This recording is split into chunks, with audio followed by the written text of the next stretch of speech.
electronic link. Okay, thank you. Thank you for pointing that out. Mayor, follow up to the City Charter Review Committee. They looked at several cities that have a strong mayor form of government and where council members can put items on the agenda. So, I mean, is that something, have you looked into that? I mean, is that a possibility? I answered the question here. Right now, three council members can post a meeting of city council. Only 3. And when you post, you have to say what subject you're going to consider. Now, you have to get enough of your colleagues to show up to have a quorum, and if you do that, you have a full meeting of city council, whether the mayor is there or not, whether the mayor wants it or not. So they already have that ability. And other cities don't have that problem. Every city has its own unique structure. The other thing I would say is that we have a committee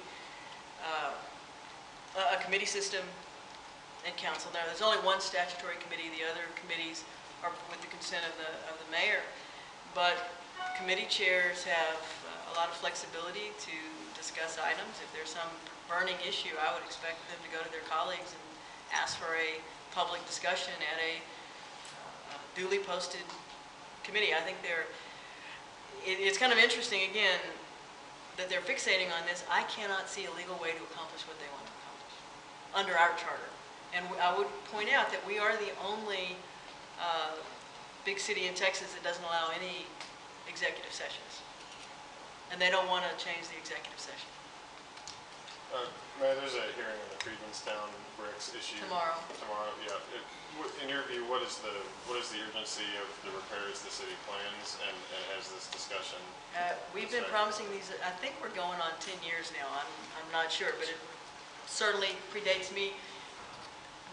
We have had we have greatly increasing development over there. In fact, very intense infill development, which has put a strain on the water sewer system over there.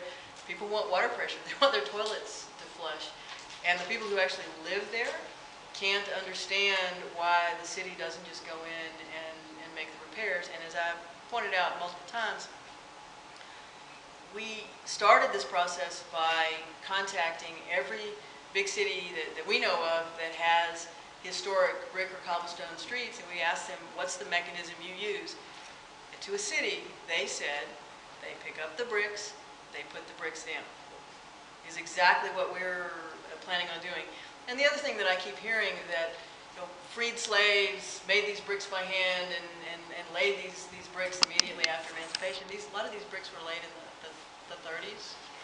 There may be descendants of freed slaves, but the narrative that's developed out there is a little over the top. All we're trying to do is protect history, because I am a preservationist, and we already made the commitment. We will lift every brick, store every brick, put the bricks back down. We've actually gone out and photographed, again, best practice, photographed each intersection, because we've heard that there's some special African patterns in the brick. We can't see it. It looks like a herringbone pattern, but we photographed it. We're going to put them right back down the same way they were. We've met every legal requirement, every historic agency that looks at this. We think we're doing best practices. And I'm glad that I finally have begun to hear the voices of people who actually live in the neighborhood instead of people from outside the district who want to rush in and save it. People who are actually on those streets desperately needing water and sewer improvements. I think that's it. Okay.